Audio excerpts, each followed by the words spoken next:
Assalamualaikum warahmatullahi wabarakatuh. Apa kabar anak-anak? Semoga kita semua dalam keadaan sehat walafiat.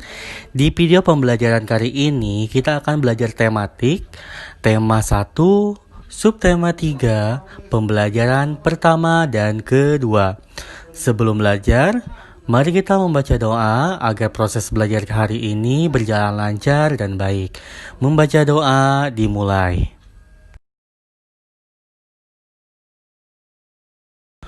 Allah Subhanahu wa Ta'ala telah menganugerahkan kekayaan alam yang beragam kepada bangsa Indonesia.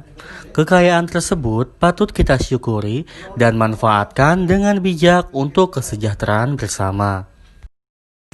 Indonesia sendiri merupakan negara kepulauan yang memiliki lebih dari 6.000 pulau yang terbentang dari Sabang sampai Merauke, yang memiliki 34 provinsi dengan Provinsi Aceh di ujung barat dan Provinsi Papua di ujung bagian timur.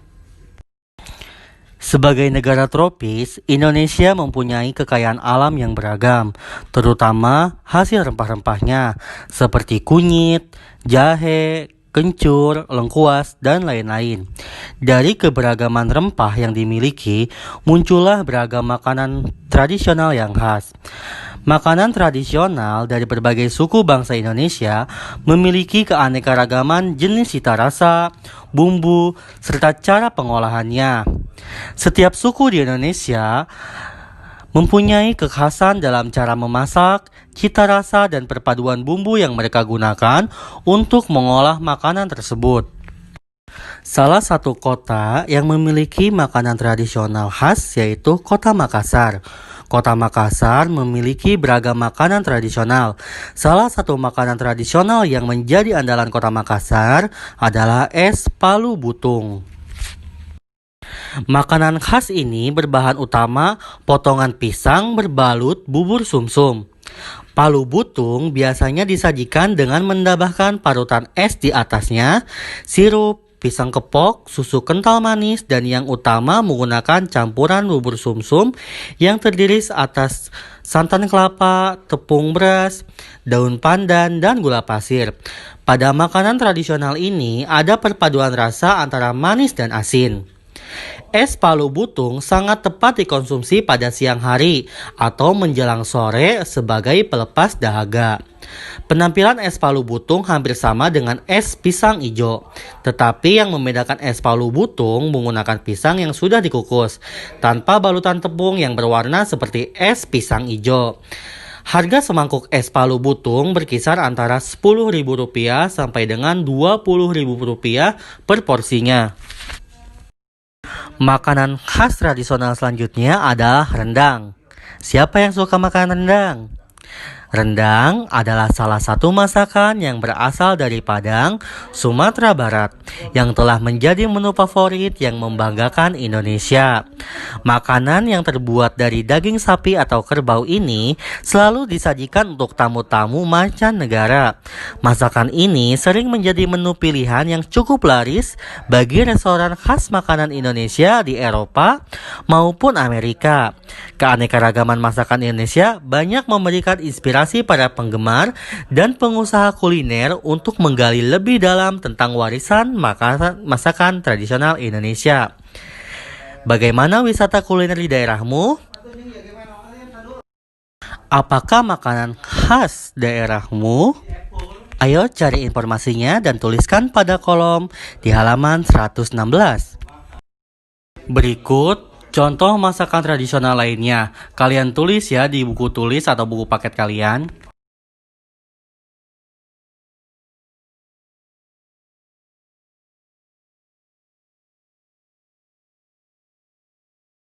Selain dari pisang atau tumbuhan dan dari daging dari hewan, masyarakat Indonesia banyak memanfaatkan hasil bumi atau pertanian dari seluruh wilayah Nusantara sebagai bahan pangan. Bahan pokok makanan di wilayah Indonesia cenderung mempunyai kesamaan, seperti beras yang menjadi bahan pokok pangan masyarakat Indonesia. Berikut adalah makanan tradisional berbentuk nasi dan penjelasannya. Selanjutnya, kalian tulis informasi berikut di buku kalian di halaman 115.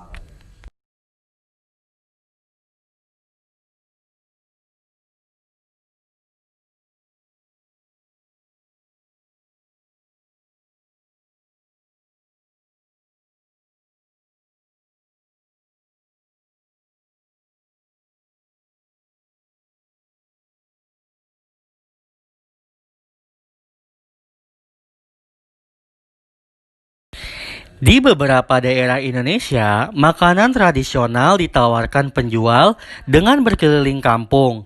Terkadang mereka berteriak atau membunyikan alat untuk menawarkan jajanan yang mereka jual. Suaranya nyaring terdengar. Suara itu dapat kamu dengar jika telingamu terbuka. Ketika kedua telingamu ditutup, kamu tidak dapat mendengar.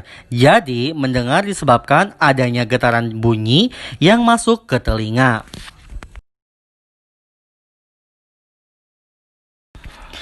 Tidak semua getaran atau bunyi dapat didengar manusia. Getaran dengan frekuensi tertentu dapat didengar oleh manusia. Coba bayangkan sama kalian apa yang akan terjadi jika kamu mampu mendengar seluruh tentang frekuensi. Jika hal itu terjadi, hidupmu akan terganggu dan tidak nyaman. Kamu tidak dapat beristirahat dengan tenang. Berdasarkan hasil penelitian, pendengaran manusia normal berada pada frekuensi 20 getaran per detik hingga 20.000 getaran per detik. Daerah frekuensi itu disebut dengan audiosonik.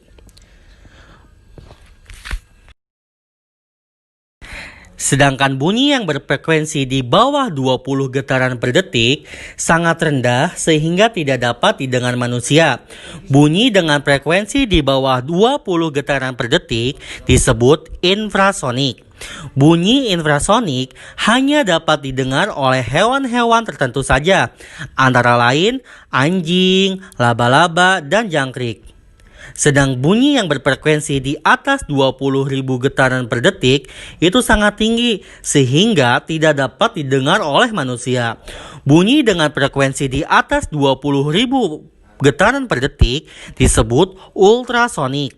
Bunyi ultrasonik hanya dapat didengar oleh hewan-hewan tertentu saja, antara lain paus, lumba-lumba, dan kelelawar. Kelelawar menggunakan frekuensi ini sebagai navigasi ketika terbang di kegelapan. Kelelawar dapat menemukan jalan atau mangsanya dengan cara mengeluarkan bunyi ultrasonik. Bunyi ini akan dipantulkan oleh benda-benda di sekelilingnya. Kemudian pantulan bunyi ini dapat ditangkap kembali, sehingga kelelawar dapat mengetahui jarak dirinya dengan benda-benda di sekitarnya. Bunyi ultrasonik dapat dimanfaatkan juga oleh manusia untuk memeriksa kandungan dengan USG atau ultrasonografi.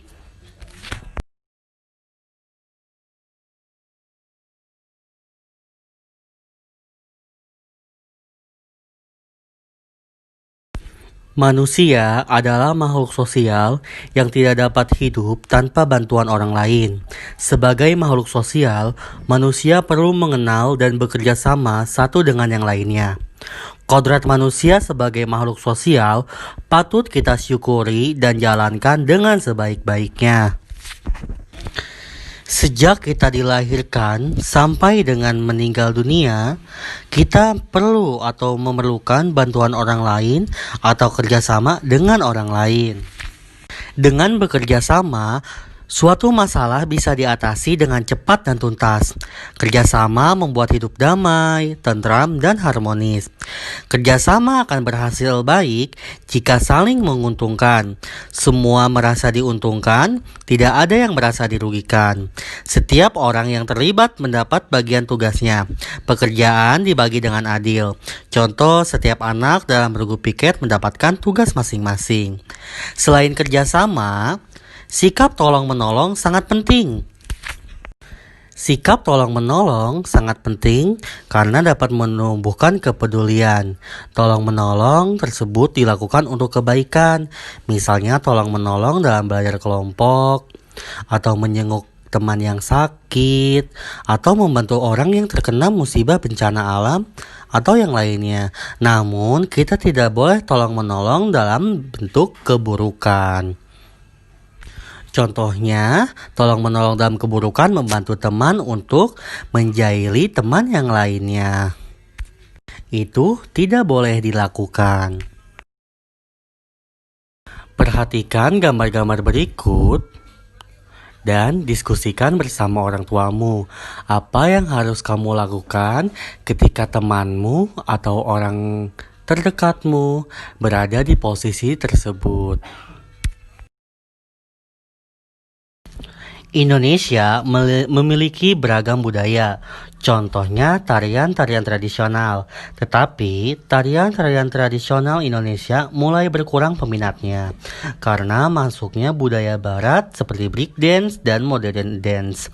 Oleh karena itu, pemerintah, pemerhati budaya, dan pemuda-pemuda yang mencintai budaya Indonesia bekerja sama untuk melestarikannya dengan cara membuka sanggar-sanggar tarian tradisional serta memperkenalkan tarian tradisional kepada anak-anak sedini mungkin.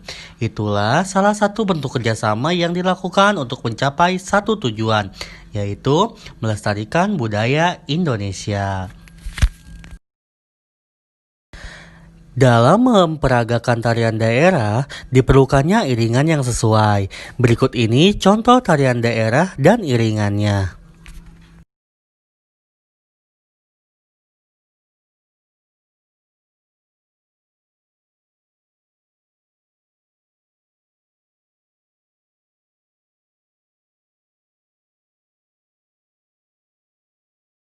Berikut rekap tugas hari ini mata pelajaran tematik.